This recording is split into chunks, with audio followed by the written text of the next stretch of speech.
dulkawa dulkini wana temani yallol wata halawge takankiisa dawra dawra dawra dawro dawro deliga udida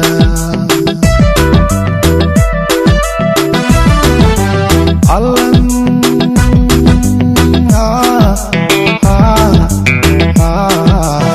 idinku dhaarshe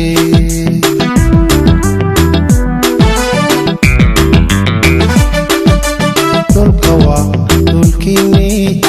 wana temani yallol wata halawge takankiisa dawra dawra dawra dawro dawro deliga udida wacan oo wanaagsan daawadayaal meel walba aad dunida iyo caalamka aad ka joogtaan magacaygu waa maxamuud aways daacad barnaamijkana waa live news iyo dhulka hooyo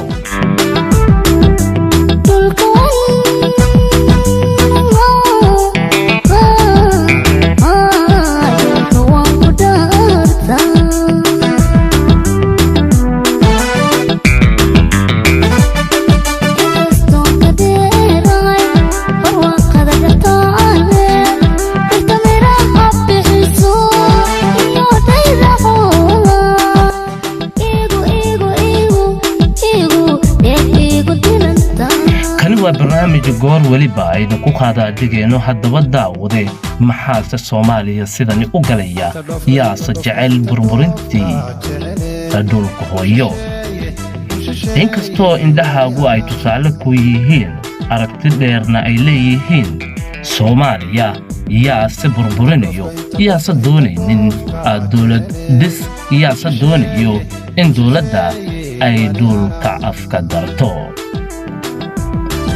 Soomaaliya waxaa ka soconayo barnaamijyo ay markaad eegto dhinacyo badan qaarkood musharaxiin ay adeegsanayeen warbaahin kuna sheegaya in dawladda hadda jirto ay Soomaaliya ka doonayso in ay musuqmaasuq iyo waxyaabo kala duwan ay ku hayso dalka halka dawladda haatan jirtana ay doonayso ama warbaahintu ay marinayso muuqaalo qurux badan isla markaana ay sheegayaan in Soomaaliya ay doonayaan in ay noqoto Soomaaliya oo gaarto wadamaha kale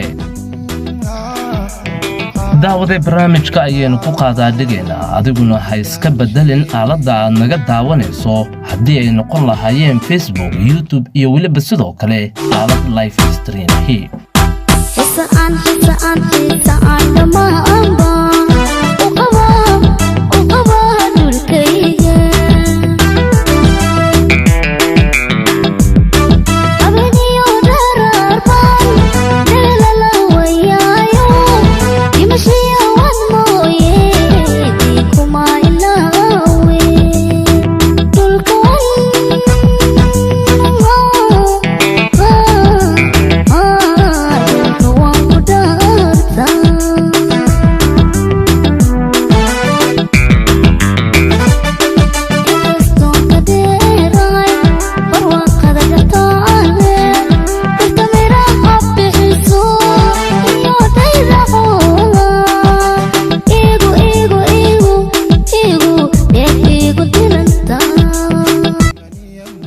markale kulan wacan ayaan hawada idinka leenahay Soomaaliya waxay gashay marxaladooyin kala duwan waxayna soo martay marxalad aad u adag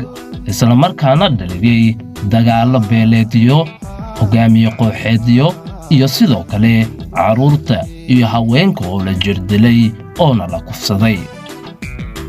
Soomaaliya waxay noqotay in ay ka kala fitxadaan qaxooti badan kuwaas oo ay gaareen wadamaha ay dariska yihiin sida Kenya, Ethiopia, Uganda halka qaxootiga badan ay gaareen wadanka Kenya tan ilaa iyo xilligii madaxweynayaashii hore ee soo mareen sida Sheekh Shariif Xasan Sheekh Maxamuud iyo sidoo kale madaxweyne Maxamed Cabdilaahi Farmaajo Soomaaliya waxaa laga deehanayay marxaladooyin kala duwan iyadoo ay yeelanaysay marba wajiyo cusub. wajiyadii koowaad iyo labaad iyo saddexaad ayaa waxay kala ahaayeen mid kala duwan. weji koowaad waxay soo martay Soomaaliya in isla markaa ay noqotay Soomaaliya ama madaxda qaarku ay noqdeen dawladda ku meel gaarka iyo sidoo kale dawladda dhabta iyo sidoo kale dawladda isla markaana iska caabin karto weeraro kala duwan ee dhinacyo kala duwan ee kaga yimaadaan. Soomaaliya waxay doonaysaa in lala garab istaago hiil iyo hoo xilligan inkastoo ayna doonaynin marka si dhabta loo fiiriyo hogaamiye kooxeedyo in ciidamada la kala jibiyo in isla markaana la sameeyo dagaalo aanan u fiicnayn maatada iyo weliba dadka danyarta. tan ilaa iyo madaxweynaha hore ee gacanta ku hayay madaxweyne xasan sheekh maxamuud Soomaaliya waxay martay marxaladooyin kala duwan ha noqoto haddii ay ahaan lahaayeen in isla markaana qaraxyo isdaba joog ee ka dhici jiray gudaha dalkaasi isla markaana la bartilmaameedsanayay dadka mas'uuliyiinta ee dawladda sida wanaagsan ula shaqeynayo. sidoo kale markii uu madaxweynaha ee hore ee ku meel gaarka Sheekh Shariif uu gacanta ku hayay Soomaaliya waxay ahayd mid qabyaalada mid isla markaana si toos la isku bartilmaameedsado. inkastoo asugu madaxweynahaasi ee Shariifku uu doonayay Soomaaliya inay ahaato mid caadi ah ee ku socoto jawi wanaagsan ma aysan suurtagelin. xasan sheekh maxamuud markii xilkii isla markaana uu si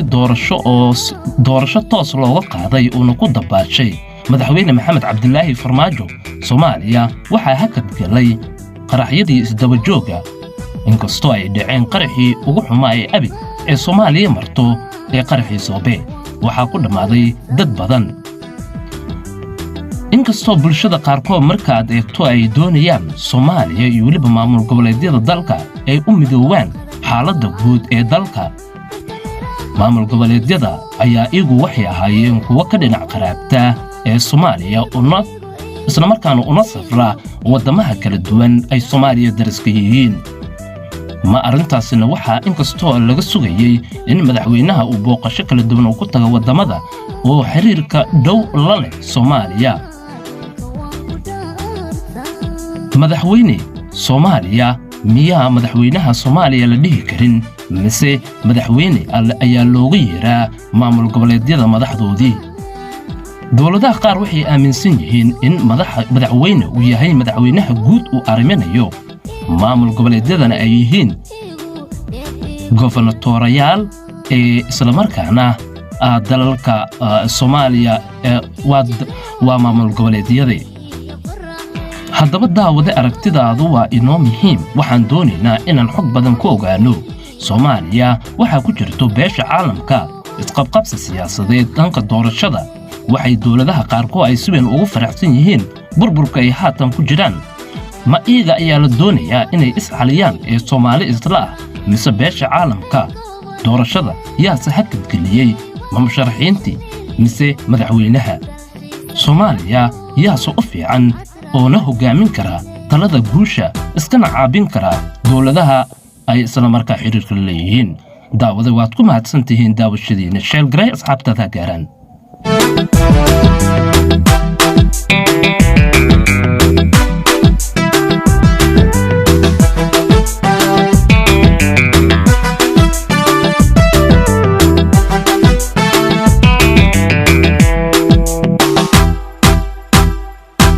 inta dhofka jeceley ushisheeye wali ara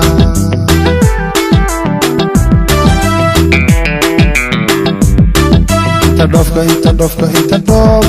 jeceley ushisheeye wali ara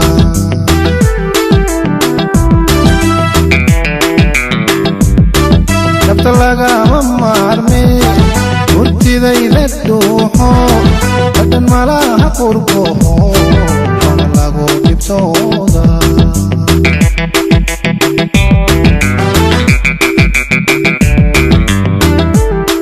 hada lagama maarme murtidayda dhuuxo hadan malaha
deemaniya nool waa dhaxalawowgeen dhaqankiisa dhowra xilliga udnida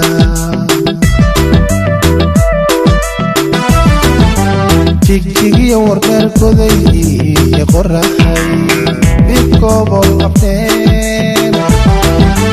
hiibaashini ku dalxiisa dhagax buur qadraaxa